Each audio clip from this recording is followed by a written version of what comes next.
श्रीमद् भगवत गीता साक्षात भगवान की दिव्य वाणी है। इसकी महिमा अपार है, अपरिमित है। उसका यथार्थ में वर्णन कोई नहीं कर सकता। शेष, महेश, गणेश भी इसकी महिमा को पूरी तरह से नहीं कह सकते, फिर मनुष्य की तो बात ही क्या है। गीता सर्वशास्त्रमयी है। इसे सारे शास्त्रों का खजाना कहा जाता है। गीता का भली भांति ज्ञान हो जाने पर सभी शास्त्रों का तात्विक ज्ञान अपने आप हो जाता है।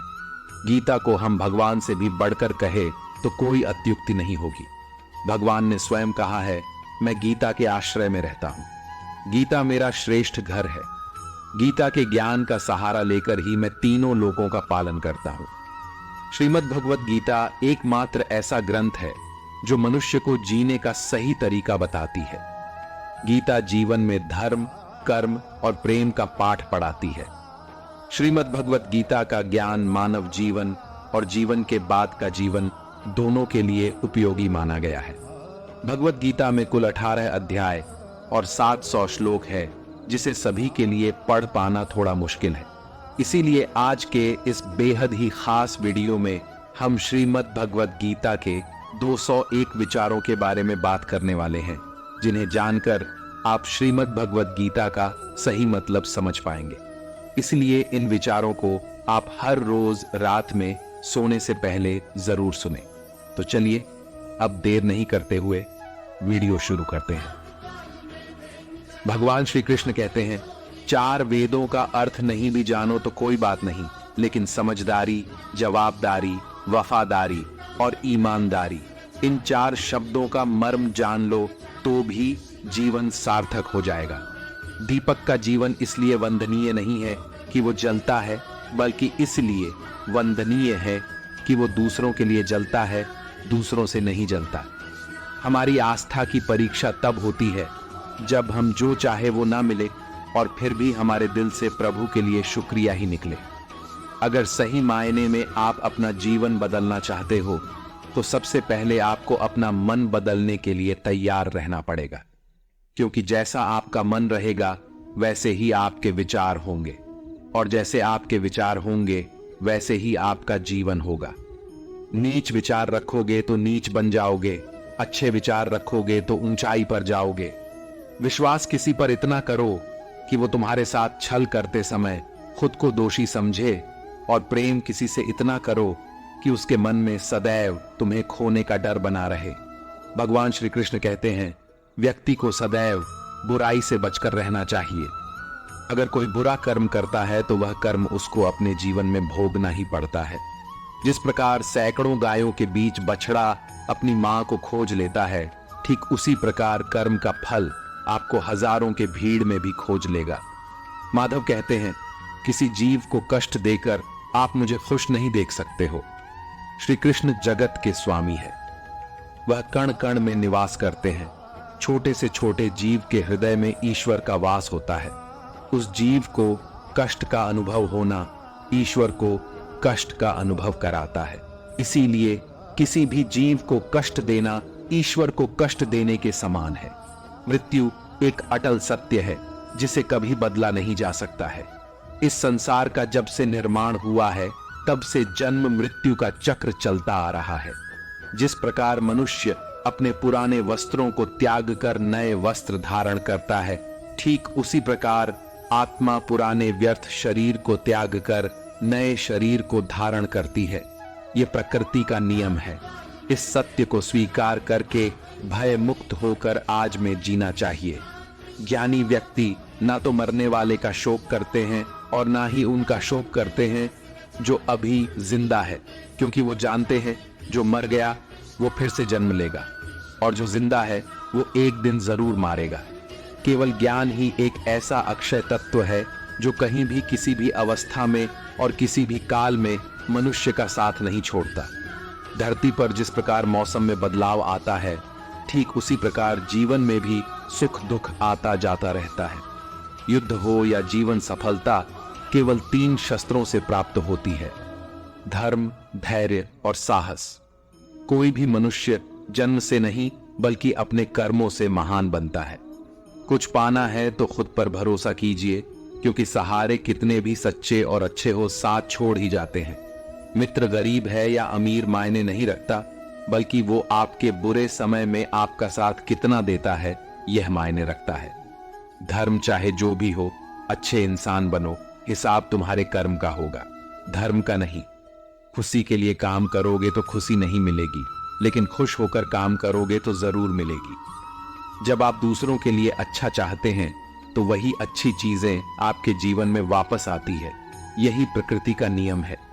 आपका मूल्य इससे तय नहीं होता कि आप क्या हैं, ये इससे तय होता है कि आप खुद को क्या बनाने की क्षमता रखते हैं। हंसता हुआ मन और हंसता हुआ चेहरा, यही सच्ची संपत्ति है। मनुष्य हमेशा अपने भाग्य को कोसता है, ये जानते हुए भी कि भाग्य से भी ऊंचा उसका कर्म है जो उसके स्वयं के हाथों में है। कमियां भले ही हजारों हो तुम्हें, लेकिन खुद पर विश्वास रखो कि तुम सबसे बेहतर करने का हुनर रखते हो। जितना इंतजार परमात्मा आपसे करवा रहा है, समय आने पर वो इतना देगा कि संभाल भी नहीं पाओगे। भगवान श्री कृष्ण कहते हैं, जिस प्रकार प्रकाश की ज्योति अंधेरे में चमकती है, ठीक उसी प्रकार सत्य भी चमकता है। इसलिए मनुष्य को हमेशा सत्य की राह पर चलना चाहिए। क्रोध मनुष्य को नरक की ओर ले जाने वाला द्वार है। क्रोध करने से व्यक्ति का मन अशांत हो जाता है। वो आवेश में आकर कई बार अपना ही नुकसान कर बैठता है। भगवान श्री कृष्ण कहते हैं, मनुष्य को क्रोध करने से बचना चाहिए। कितना भी गुस्सा आए, स्वयं को शांत रखने का प्रयास करें। दूसरों का भला करने वाले मनुष्य को हमेशा कष्टों का सामना करना पड़ता है, क्योंकि हमेशा फल देने वाले वृक्ष को भी पत्थरों की मार सहनी पड़ती है। सत्य से कमाया धन हर प्रकार से सुख देता है, छल कपट से कमाया धन दुख ही दुख देता है। चुप रहने से बड़ा कोई जवाब नहीं, और माफ कर देने से बड़ी कोई सजा नहीं होती। जब मेहनत करने के बाद भी सपने पूरे नहीं होते तो रास्ता बदलिए, सिद्धांत नहीं, क्योंकि पेड़ भी हमेशा पत्ते बदलता है, जड़ नहीं। किसी की संगत से आपके विचार शुद्ध होने लगे तो समझ लेना वह कोई साधारण व्यक्ति नहीं है। आपका कठिन समय ही आपको मजबूत बना देता है। एक समझदार व्यक्ति वही है जो दूसरों को देखकर उनकी विशेषताओं से सीखता, उनसे तुलना और ईर्ष्या नहीं करता। संबंध बड़ी बड़ी बातें करने से नहीं, छोटे छोटे भाव को समझने से गहरे होते हैं। यदि सब कुछ खोकर भी आप में कुछ करने की हिम्मत बाकी है तो समझ लीजिए आपने कुछ खोया ही नहीं। कर्म ही सबसे बड़ा धर्म है। भगवान श्री कृष्ण गीता में अर्जुन को उपदेश देते हुए कहते हैं, व्यक्ति कर्म करने के लिए ही पैदा हुआ है और बिना कर्म किए कोई रह नहीं सकता। मनुष्य को परिणाम की चिंता किए बिना अपने कर्तव्यों का पालन करना चाहिए। कृष्ण अपने भक्तों को कर्म का मार्ग दिखाते हुए कहते हैं, अपने कर्म समाज के प्रति और मानव कल्याण के प्रति केंद्रित करते हुए करो, बाकी फल की चिंता मत करो। उन सभी कर्मों को मुझे समर्पित करो। इस मार्ग को अपनाकर तुम मुझे प्राप्त कर सकते हो, मेरे प्रेम का भागीदार बन सकते हो। इस संसार में आज जो तुम्हारे पास है, कल वो किसी और का था, परसों वो किसी और का होगा। तुम यहाँ खाली हाथ आए थे और खाली हाथ जाओगे। कोई आपका साथ ना दे तो निराश मत होना, क्योंकि परमात्मा से बड़ा हमसफर कोई नहीं होता। खुशी आजादी पर निर्भर होती है और आजादी इस बात पर निर्भर होती है कि आप कितने साहसी हैं। विश्वास के बगैर इस दुनिया में कोई भी रिश्ता ज्यादा देर तक कायम नहीं रह सकता। यदि किसी भूल के कारण कल का दिन दुख में बिता तो उसे याद करके आज का दिन व्यर्थ ना करे। जो लक्ष्य में खो गया समझो वही सफल हो गया। आप जो कर रहे हैं उससे अगर आप प्यार करते हैं तो आप जरूर सफल होंगे। मन पर नियंत्रण रखना जरूरी है। मनुष्य का मन वायु की तरह चंचल है। यह मन ही है जो मनुष्य को काम वासनाओं की तरफ भटकाता रहता है। अगर जीवन को सफल बनाना है तो मन पर काबू करना बहुत जरूरी है। मन को वश में करने से दिमाग की शक्ति केंद्रित होती है, जिससे कार्यों में सफलता मिलने लगती है। गीता के अनुसार जिस व्यक्ति ने अपने मन पर काबू पा लिया, वो मन में पैदा होने वाली बेकार की चिंताओं और इच्छाओं से भी दूर रहता है। साथ ही व्यक्ति अपने लक्ष्य को भी आसानी से प्राप्त कर लेता है। अगर मन को वश में नहीं करोगे तो वह तुम्हारा सबसे बड़ा शत्रु बन जाएगा। अज्ञानी व्यक्ति स्वयं के लाभ के लिए कार्य करते हैं, जबकि बुद्धिमान लोग विश्व के कल्याण के लिए कार्य करते हैं। यदि किसी काम को करने में डर लगे तो याद रखना, यह संकेत है कि आपका काम वाकई में बहादुरी से भरा हुआ है। कमजोर व्यक्ति से दुश्मनी ज्यादा खतरनाक होती है, क्योंकि वो उस समय हमला करता है जिसकी आप कल्पना भी नहीं कर सकते। झूठ कितना भी बलवान क्यों ना हो, वो सच को नहीं दबा सकता। अपने विचारों को पवित्र बनाओ, क्योंकि व्यक्ति अपने विचारों से ही अनंत काल तक जीवित रहता है। इतना कमजोर मत बनो कि कोई आपको तोड़ सके, बल्कि इतना मजबूत बनो कि आपको तोड़ने वाला खुद ही टूट जाए। भगवान श्री कृष्ण कहते हैं, जब शांति के सारे मार्ग बंद हो जाए और न्याय ना मिले तो युद्ध करो। वास्तव में मुसीबत में साथ देने वाला मित्र ही सच्चा मित्र होता है। हमेशा शक करने वाला व्यक्ति कभी शांति प्राप्त नहीं कर पाता है, इसलिए संदेह करने से बचे। अधिक संदेह करने से मन की शांति भंग हो जाती है और व्यक्ति भ्रमित होकर अपने संबंधों को नष्ट कर डालता है। तन की सुंदरता मन को आकर्षित करती है, जबकि स्वभाव की सुंदरता हृदय को आकर्षित करती है। इसीलिए मनुष्य का स्वभाव हमेशा निर्मल होना चाहिए।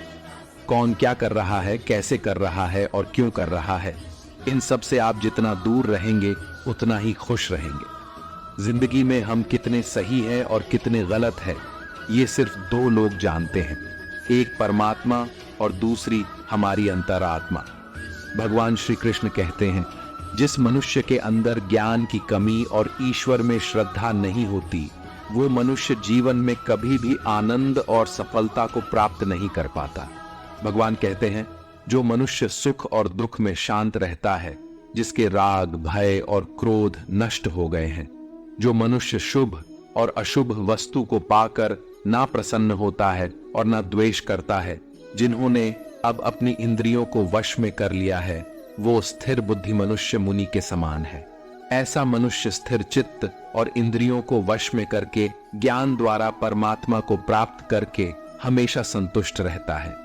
जिस प्रकार समुद्र की स्थिति अचल है, भारी से भारी आंधी तूफान आने पर या अनेक नदियों के जल प्रवाह उसमें प्रविष्ट होने पर भी वो अपनी स्थिति से विचलित नहीं होता, मर्यादा का त्याग नहीं करता, उसी प्रकार परमात्मा के स्वरूप में स्थित योगी की स्थिति भी सर्वदा अचल होती है।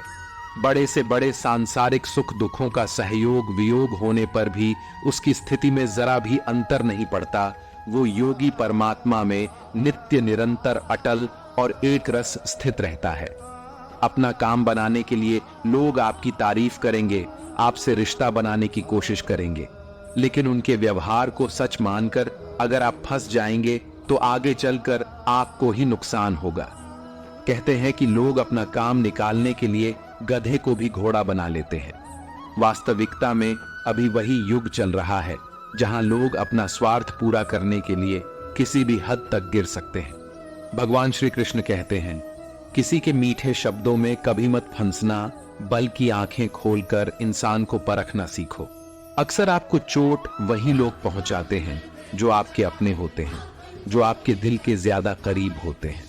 गीता का ये सबसे महत्वपूर्ण ज्ञान है, क्योंकि महाभारत की लड़ाई पराये लोगों में नहीं थी, ये भाइयों की लड़ाई थी, एक ही परिवार की लड़ाई थी। चाहे आप किसी की मदद करो या मत करो, लेकिन जानबूझकर कभी किसी का दिल नहीं दुखाना चाहिए, क्योंकि जब किसी का दिल आपकी वजह से दुखता है तो हमेशा याद रखना कि आपको भी वो दर्द एक दिन जरूर मिलेगा। कभी भी किसी भी चीज की अति नहीं करनी चाहिए, कोई भी चीज हद से ज्यादा मत करना। किसी से प्रेम या नफरत भी हद से ज्यादा मत करना, क्योंकि किसी भी चीज की अति आपको ही नुकसान पहुंचाएगी। इसलिए जीवन को संतुलन के साथ जीना चाहिए। जो आपके साथ अधर्म करे, पाप करे, गलत करे, उसे दंड जरूर देना चाहिए। अगर आप उसे सहते हैं तो वो आपके साथ और गलत करता है और आप उससे भी बड़े पाप के भागीदार बन जाएंगे। इसीलिए ज्ञानी व्यक्ति को अपने साथ हो रहे गलत का विरोध करना सीखना चाहिए। जीवन में कभी वो मत करो जो लोग करते हैं, हमेशा वही करो जो तुम्हारे लिए सही है। भगवान श्री कृष्ण कहते हैं, जो इंसान अपनी रक्षा खुद नहीं कर सकता या फिर अपनी रक्षा करने का प्रयास भी नहीं करता, ऐसे मनुष्यों की रक्षा भगवान भी नहीं करते। जो इंसान खुद के महत्व को नहीं जानता, वैसे इंसान को कोई भी महत्व नहीं देता है। बुरा इंसान कभी अपनी बुराई नहीं छोड़ता। आप चाहे उसके साथ कितना भी अच्छा व्यवहार करो, वो आपको तकलीफ जरूर देगा। इसलिए जो जैसा है उसके साथ वैसा ही व्यवहार करना चाहिए। जो इंसान समय की कदर नहीं करता, समय भी उस इंसान की कदर कभी नहीं करता है, और वैसा इंसान जीवन में कभी भी सुख शांति और सफलता को प्राप्त नहीं कर पाता है।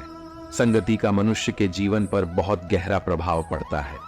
अच्छा इंसान अगर बुरे लोगों के संगत में रहेगा तो वो भी एक दिन बुरा बन जाएगा।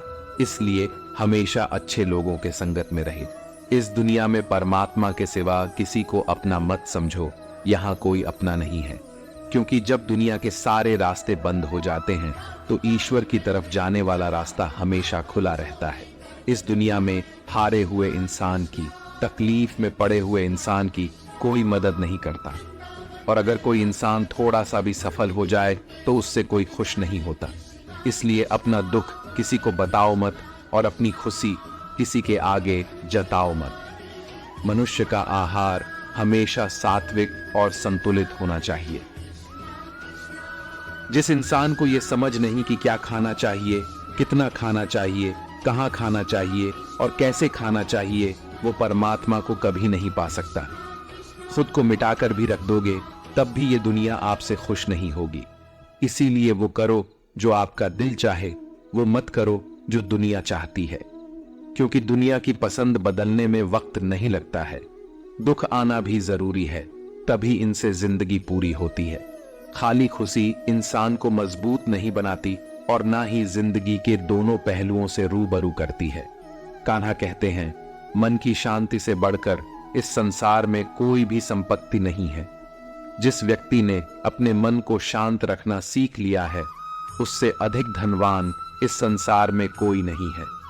लगातार हो रही असफलताओं से कभी निराश मत होना, क्योंकि कभी कभी गुच्छे की आखिरी चाबी भी ताला खोल देती है। रिश्ते चाहे कितने ही बुरे हो, उन्हें तोड़ना मत, क्योंकि पानी चाहे कितना भी गंदा हो, अगर प्यास नहीं बुझा सकता वो आग तो बुझा ही सकता है। ईश्वर से कुछ मांगने पर ना मिले तो उससे नाराज ना होना, क्योंकि ईश्वर वह नहीं देता जो आपको अच्छा लगता है, बल्कि वो वही चीज देता है जो आपके लिए अच्छा होता है। जिंदगी में एक ऐसे इंसान का होना बहुत जरूरी है जिसको दिल का हाल बताने के लिए लफ्जों की जो जरूरत नहीं पड़ती, उसे ही परमात्मा कहते हैं। दुख आते तो एक बार है, मगर पल भर में ही जिंदगी जीना सिखा जाते हैं। हम लोगों को खुश करने के चक्कर में अपना सब कुछ गवा देते हैं। बाद में यही लोग कुछ नहीं क्या कहकर सब कामों को भुला देते हैं। जीवन में सुख शांति चाहते हो तो अपनी समस्याओं और आलोचनाओं को खुद पर हावी मत होने दो। जो लोग गिरने से डरते हैं वो कभी ऊंची उड़ान नहीं भर सकते। इंसान दूसरों की अच्छाइयों पर खामोश रहते हैं, लेकिन चर्चा जब बुराइयों की हो तो गूंगे भी बोल पड़ते हैं। कान्हा कहते हैं, जितना वक्त तुम दूसरों पर बर्बाद करते हो, अगर उतना वक्त खुद पर लगा दो तो जीवन में तुम्हें किसी के सामने झुकना नहीं पड़ेगा। लोगों को परखने की आदत डालो। जैसे हर चमकती चीज सोना नहीं होता, वैसे ही हर अच्छा दिखने वाला इंसान सच्चा नहीं होता। जब तक हम किसी काम की शुरुआत नहीं करते, तब तक वो काम हमें असंभव ही दिखाई देता है। जिसने अकेले चलना सीख लिया, समझो वो व्यक्ति सफलता के दरवाजे पर अपना पहला कदम रख चुका है। खुश रहने का बस एक ही मंत्र है, उम्मीद बस खुद से रखो, किसी और इंसान से नहीं। मोह विनाश का कारण होता है। मनुष्य के दुखों का मूल कारण उसका मोह ही है। वो जितना अधिक मोह करेगा उतना ही अधिक कष्ट भी भोगेगा। पछतावा अतीत नहीं बदल सकता और चिंता भविष्य नहीं संवार सकती। इसलिए वर्तमान का आनंद लेना ही जीवन का सच्चा सुख है। श्री कृष्ण कहते हैं, जो तुम्हारा साथ देता है तुम उसका साथ दो, जो तुम्हें धोखा देता है तुम उसे त्याग दो। जिस जगह आपका सम्मान नहीं हो वहां पर कभी जाना नहीं चाहिए। वरना लोग आपको कमजोर और बेवकूफ समझेंगे। जहां बारिश ना हो वहां फसल खराब हो जाती है, और जहां संस्कार ना हो वहां नस्ल भी खराब हो जाती है। जो लोग ये कहते हैं मेरे पास वक्त नहीं है, असल में उनके खास रिश्तों की गिनती में आपका नाम ही नहीं है। बात इतनी मधुर रखो कि कभी वापस भी लेनी पड़े तो आपको कड़वी ना लगे। खुद में थोड़ा स्वाभिमान होना जरूरी है, वरना लोग आपको वहां भी दबाने की कोशिश करेंगे जहां आपका अधिकार है। श्रेष्ठ पुरुष जैसा आचरण करता है, अन्य पुरुष भी वैसा ही आचरण करते हैं। वो जो कुछ प्रमाण देता है, समस्त मनुष्य समुदाय उसी के पद चिन्हों पर अपने रास्ते चुनता है। इसलिए सज्जन व्यक्तियों को सदैव अच्छा व्यवहार करना चाहिए। जो मनुष्य ईश्वर में श्रद्धा नहीं रखते, वो अज्ञानी मनुष्य जीवन में कभी भी सुख, शांति और सफलता को प्राप्त नहीं कर पाते। ऐसे मनुष्य की बुद्धि विपरीत हो जाती है। वे लौकिक और पारलौकिक सब प्रकार के सुख साधनों को विपरीत ही समझने लगते हैं। इसी कारण वे विपरीत आचरणों में प्रवृत्त हो जाते हैं। इसके फलस्वरूप उनका इस लोक में और परलोक में पतन हो जाता है। वे अपनी वर्तमान स्थिति से भी भ्रष्ट हो जाते हैं, और मरने के बाद उनको अपने कर्मों का फल भोगने के लिए सुकर कुकर आदि नीच योनियों में जन्म लेना पड़ता है, या घोर नरक में पड़कर भयानक यातनाएं भोगनी पड़ती हैं। भगवान श्री कृष्ण कहते हैं, जो मनुष्य अपने कर्तव्यों का पालन करते हुए विपरीत परिस्थितियों में भी अपने धर्म के मार्ग पर अडिग रहता है, और उसके कारण अगर उसकी मृत्यु भी हो जाती है तो वह मृत्यु भी उसके लिए परम कल्याणकारक बन जाता है, और उस मनुष्य को स्वर्ग की प्राप्ति होती है। जब तक तुम अपने आप से नहीं हार जाओ, तब तक दुनिया की कोई ताकत तुम्हें हरा नहीं सकती है। कमजोर तुम नहीं, तुम्हारा वक्त है, और वक्त सबका बदलता है। तुम बस अपना कर्म करते जाओ। जिसने कभी संकट नहीं देखा, उसे अपनी ताकत का कभी एहसास नहीं होगा। जो दूसरों की तकलीफ को समझते हैं, जिनमें दया है, जो दिल से अच्छे हैं, उन्हें दोबारा जन्म नहीं लेना पड़ता है। किसी को कुछ देकर घमंड मत कर।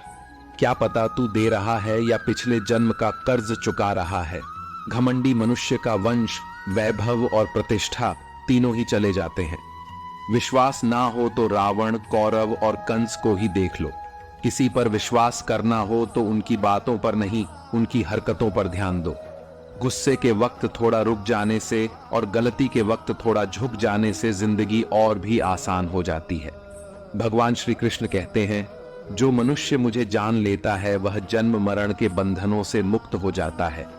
जो मनुष्य भगवत गीता को पढ़कर उस पर अमल करता है, उसके सारे दुष्कर्मों का प्रभाव समाप्त हो जाता है। जो भाग्य में है वो भाग कर आएगा, और जो भाग्य में नहीं है वो आकर भी भाग जाएगा। भगवान श्री कृष्ण अर्जुन को समझाते हुए कहते हैं कि हे अर्जुन, मेरे और तुम्हारे बहुत से जन्म हो चुके हैं। उन सबको तू नहीं जानता, किंतु मैं जानता हूं। मैं अजन्मा और अविनाशी हूं। मैं समस्त प्राणियों का ईश्वर होते हुए भी अपनी प्रकृति को अधीन करके अपनी योग्य माया से प्रकट होता रहता हूं। जब जब इस धरती पर धर्म की हानि और अधर्म की वृद्धि होती है, तब तब अधर्म का विनाश और धर्म की पुनर्स्थापना हेतु मैं अपने एक नए रूप को रचता हूं और लोगों के सम्मुख प्रकट होता रहता हूं। मनुष्य मेरी जिस भी रूप की पूजा करते हैं, मैं भी उनको उनकी भावना के अनुसार उसी रूप में दर्शन देता हूं। मनुष्य जिस जिस भाव से मेरी उपासना करते हैं, मैं उनके उस भाव का ही अनुसरण करता हूं। जो मेरा चिंतन करता है, उसका मैं चिंतन करता हूं। जो मेरे लिए व्याकुल होता है, उसके लिए मैं भी व्याकुल हो जाता हूं। जो मुझे अपना सर्वस्व अर्पण कर देता है, मैं भी उसे अपना सर्वस्व अर्पण कर देता हूं। इस मनुष्य लोक में सांसारिक भोग के लिए लोग इंद्र आदि देवताओं की उपासना करते हैं, क्योंकि देवताओं का पूजन करने वालों को उनकी उपासना का फल तुरंत मिल जाता है। लेकिन मैं ऐसा नहीं करता हूं।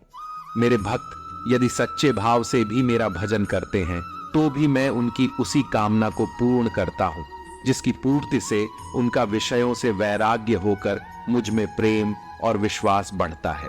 इसीलिए सांसारिक मनुष्य को मेरी भक्ति का फल शीघ्र मिलता हुआ नहीं दिखता है। और इसलिए वे मंद बुद्धि मनुष्य कर्मों का फल शीघ्र प्राप्त करने की इच्छा से अन्य देवताओं का ही पूजन किया करते हैं। जैसे हवा के झोंके नाव को भटका देते हैं, वैसे ही मनुष्य की इच्छाएं बुद्धि को भटका देती हैं। जो मनुष्य सुख और दुख में, मान और अपमान में शांत रहता है, वो मनुष्य मुझे अति प्रिय है। यह संसार मेरी ही माया है। यह संसार मुझसे ही उत्पन्न हुआ है। मैं ही इसका पालन पोषण करता हूं और मैं ही इस सृष्टि का विनाश करता हूं। मैं भूत, वर्तमान और भविष्य के सभी प्राणियों को जानता हूं, लेकिन वास्तविकता में मुझे कोई नहीं जानता। समझदार व्यक्ति जब संबंध निभाना बंद कर देता है तो समझ लेना चाहिए उसके आत्मसम्मान को कहीं ना कहीं ठेस अवश्य पहुंची है। प्रेम सदैव माफी मांगना पसंद करता है और अहंकार सदैव माफी सुनना पसंद करता है। कर्म ही तुम्हारी पहचान है, वरना एक नाम के यहां हजारों इंसान हैं। अच्छे कर्म करने के बावजूद भी लोग केवल तुम्हारी बुराइयां याद रखेंगे। इसलिए लोग क्या कहते हैं इस पर कभी ध्यान मत दो। जितना हो सके खामोश ही रहना अच्छा है, क्योंकि सबसे ज्यादा गुनाह इंसान से उसकी जुबान ही करवाती है। जो पुरुष न किसी से द्वेष करता है और न किसी चीज की आकांक्षा करता है, वैसा कर्मयोगी पुरुष सन्यासी के समान है, और वो पुरुष सुखपूर्वक सांसारिक बंधन से मुक्त हो जाता है। ना तो मैं किसी के भाग्य का निर्माण करता हूं और ना ही किसी के कर्म फल का निर्माण करता हूं। मनुष्य अपने द्वारा किए कर्मों का ही पाल भोगता है और उसी से उसके भाग्य का निर्माण होता है। मनुष्य स्वयं ही अपना मित्र है और स्वयं ही अपना सबसे बड़ा शत्रु भी है। ज्ञानी मनुष्य कर्म योग या भक्ति योग से एक ही जन्म में इस समुद्र रूपी संसार से निकलकर परमात्मा को प्राप्त कर लेता है, और अज्ञानी मनुष्य काम, क्रोध, लोभ, मोह में फंसकर 84 लाख योनियों में भटकता रहता है। भगवान श्री कृष्ण कहते हैं, भगवत प्राप्ति के लिए कर्म करने वाला कोई भी मनुष्य दुर्गति को प्राप्त नहीं होता है। इस लोक में या परलोक में वो जहां भी रहता है, वो परमात्मा के मार्ग में आगे ही बढ़ता रहता है। किसी को धोखा देना एक कर्ज है जो आपको किसी और के हाथों एक दिन जरूर मिलेगा।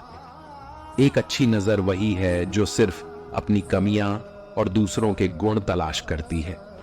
कभी उस व्यक्ति पर भरोसा मत करो जो वक्त के साथ स्वभाव बदल लेते हैं। जीवन में कभी किसी से अपनी तुलना मत करो। तुम जैसे हो सर्वश्रेष्ठ हो। सबको अपना जीवन बदलने के लिए समय मिलता है, परंतु समय बदलने के लिए दोबारा जीवन नहीं मिलता है। जो होने वाला है वो होकर रहता है, और जो नहीं होने वाला है वो कभी नहीं होता। ऐसा निश्चय जिनकी बुद्धि में होता है, उन्हें चिंता कभी नहीं सताती है।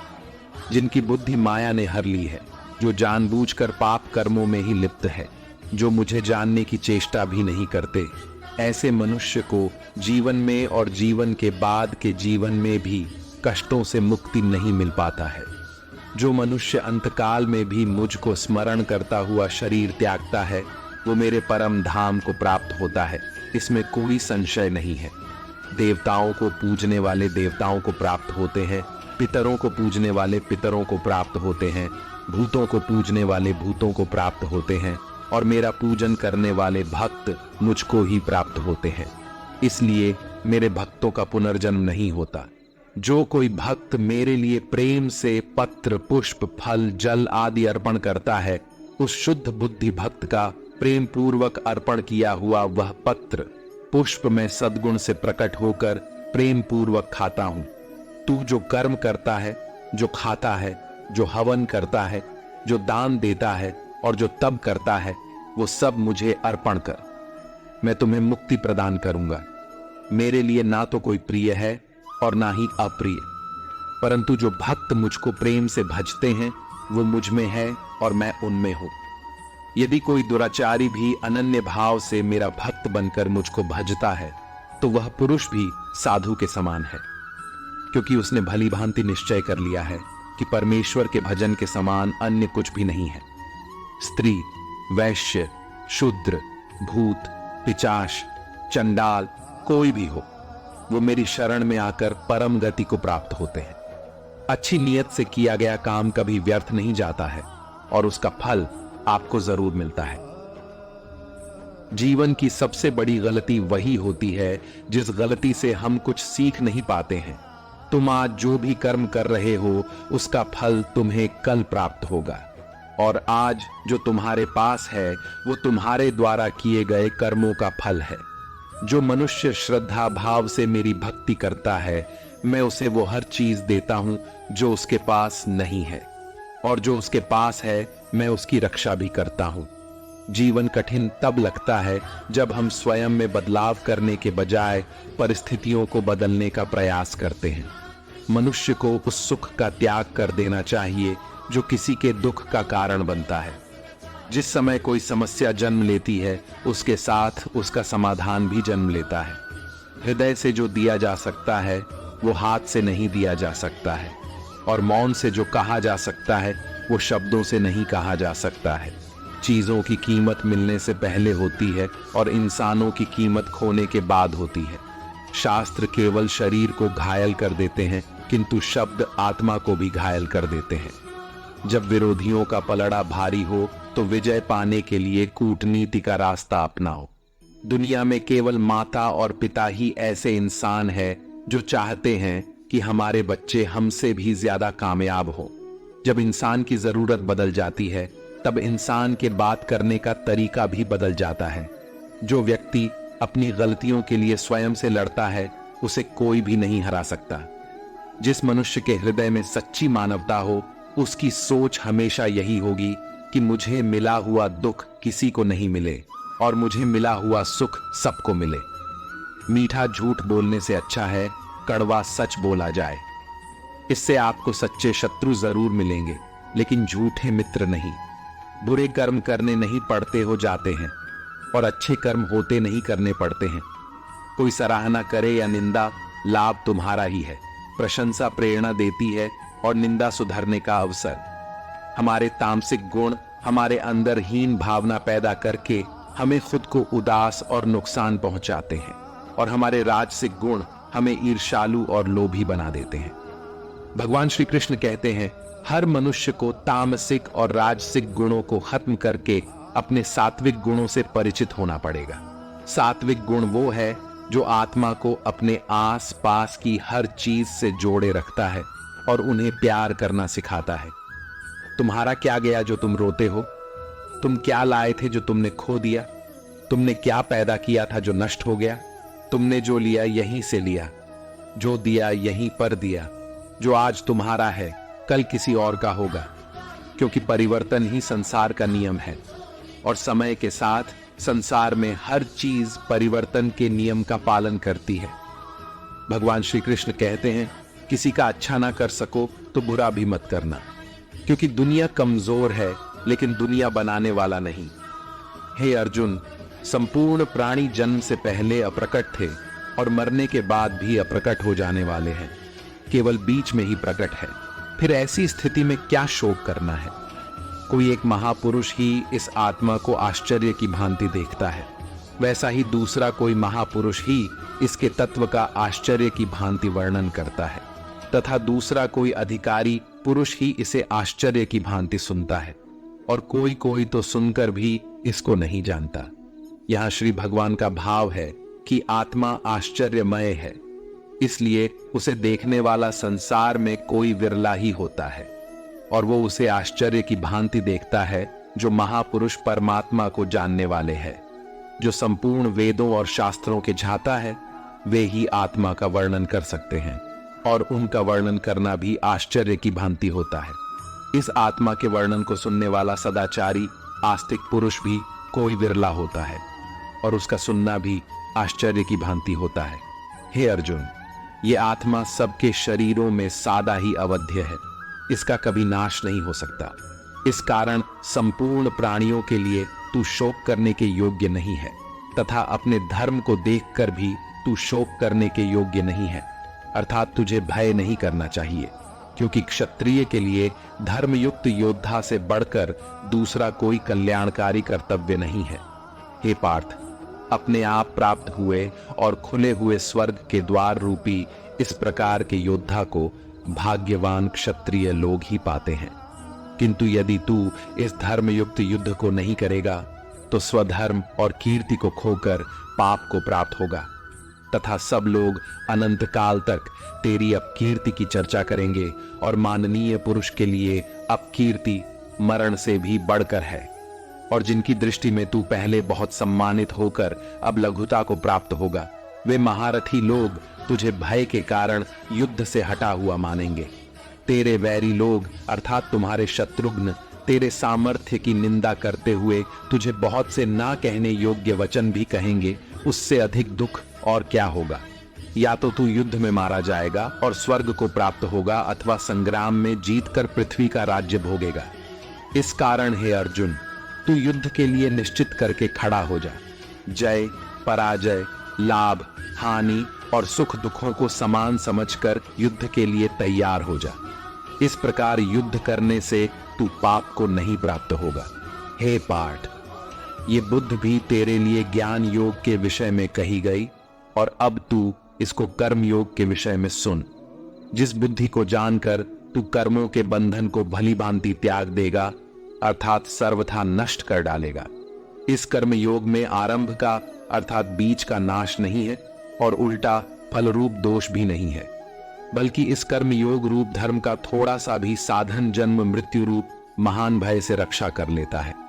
यहां श्री भगवान के कहने का भाव है कि कर्म योग का कभी नाश नहीं होता। इसके संस्कार साधक के अंतकरण में स्थित हो जाते हैं, और वे साधक को दूसरे जन्म में पुनः साधन में लगा देते हैं। निष्काम भाव से किए गए कर्मों का विपरीत परिणाम भी नहीं होता है, और ऐसा साधक भगवान को प्राप्त हो जाता है। हे अर्जुन, इस कर्म योग में निश्चयात्मिका बुद्धि भी एक ही होती है, किंतु अस्थिर विचार वाले विवेकहीन सकाम मनुष्यों की बुद्धियां निश्चय ही बहुत भेदों वाली और अनंत होती है। जब फैसला लेना हो तो बुद्धि एक ही होती है, लेकिन जहां सोच की, फैसले की, निर्णय की कमी हो, वहां कई बुद्धियां काम करती हैं। यहां अनिर्णय की स्थिति के बारे में कहा गया है। जब आप फैसला नहीं ले पाते हैं तो ना जाने कई दिशाओं में आपका ध्यान, आपकी बुद्धि जाती है। लेकिन अगर आप निर्णय करने की सोच ले तो उसके बाद उस काम को करने का ही प्राण होता है। हे अर्जुन, जो भोगों में तन्मय हो रहे हैं, जो कर्म फल के प्रशंसक वेद वाक्यों में ही प्रीति रखते हैं, जिनकी बुद्धि में स्वर्ग ही परम प्राप्य वस्तु है, और जो स्वर्ग से बढ़कर दूसरी कोई वस्तु ही नहीं है, यानी ऐसे लोग जो कर्म के बदले में होने वाले सिर्फ फल या लाभ की बात करते हैं, तो वह कर्म नहीं स्वार्थ बन जाता है, उसे कर्म नहीं कह सकते। हे अर्जुन, जो अज्ञानी लोग सिर्फ दिखाओ शोभा युक्त वाणी को कहते हैं, वो ढोंगी होते हैं। वो कहते बहुत कुछ है लेकिन करते बहुत कम है। ऐसे लोगों से बचकर रहना चाहिए, जो कर्म की बातें भोग और ऐश्वर्य के लिए करते हैं, जिनका ध्येय सिर्फ भोग और ऐश्वर्य है। उन पुरुषों की परमात्मा में निश्चयात्मिका बोध भी नहीं होती। हे अर्जुन, वेदों के कर्म कांड हमारी प्रकृति के 3 गुणों से जुड़े हैं, इसलिए तू उन भोगों एवं उनके साधनों में आसक्तिहीन, हर शोकादि द्वंद्वों से रहित नित्य वस्तु परमात्मा में स्थित योग और क्षेम को न चाहने वाला और स्वाधीन अंतकरण वाला हो। यहां श्री भगवान कहते हैं, वेद भी 3 गुणों में समाप्त हो जाते हैं, उससे आगे वे भी नहीं जानते।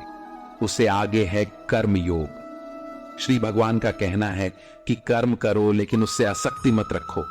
बेहद बड़े जलाशय के प्राप्त हो जाने पर छोटे जलाशय में मनुष्य का जितना प्रयोजन रहता है, उसी तरह से जिसने ब्रह्म तत्व को समझ लिया, तब उसके लिए वेदों की कोई आवश्यकता नहीं रह जाती है। तेरा कर्म करने में ही अधिकार है, उसके फलों में कभी नहीं। इसलिए तू कर्मों के फल के लिए काम मत कर, लेकिन ऐसा भी ना हो कि तू काम ही मत कर, कर्म करना है लेकिन फल के लिए नहीं। हे धनंजय, तू आसक्ति को त्याग कर तथा सिद्धि और असिद्धि में सामान बुद्धि वाला होकर योग में स्थित हुआ कर्तव्य कर्मों को कर, फल की इच्छा के लिए कर्म मत कर। तुमको कर्म योगी बनने के लिए संभव में स्थित होकर कर्म करना चाहिए। सकाम कर्मों को बुद्धि योग की अपेक्षा अत्यंत नीचा बतलाकर भगवान ने भाव दिखलाया है कि सकाम कर्मों का फल नाशवान क्षणिक सुख की प्राप्ति है और कर्म योग का फल परमात्मा की प्राप्ति है। इसलिए दोनों में दिन और रात की भांति महान अंतर है। समबुद्धि युक्त पुरुष पुण्य और पाप दोनों को इसी लोक में त्याग देता है, अर्थात उनसे मुक्त हो जाता है। इससे तू समत्व रूप योग में लग जा। ये समत्व रूप योगी कर्मों में कुशलता है, अर्थात कर्म बंधन से छूटने का उपाय है। क्योंकि समबुद्धि से युक्त ज्ञानी जन कर्मों से उत्पन्न होने वाले फल को त्याग कर जन रूप बंधन से मुक्त होकर निर्विकार परम पद को प्राप्त हो जाते हैं। जिस काल में तेरी बुद्धि मोह रूप दलदल को भली भांति पार कर जाएगी, उस समय तू सुने हुए और सुनने में आने वाले इस लोक और परलोक संबंधी सभी भोगों से वैराग्य को प्राप्त हो जाएगा।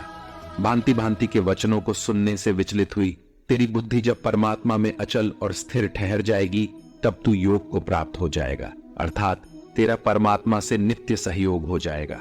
अर्जुन बोले, हे केशव, समाधि में स्थित परमात्मा को प्राप्त हुए स्थिर बुद्धि पुरुष का क्या लक्षण है? वो स्थिर बुद्धि पुरुष कैसे बोलता है, कैसे बैठता है और कैसे चलता है?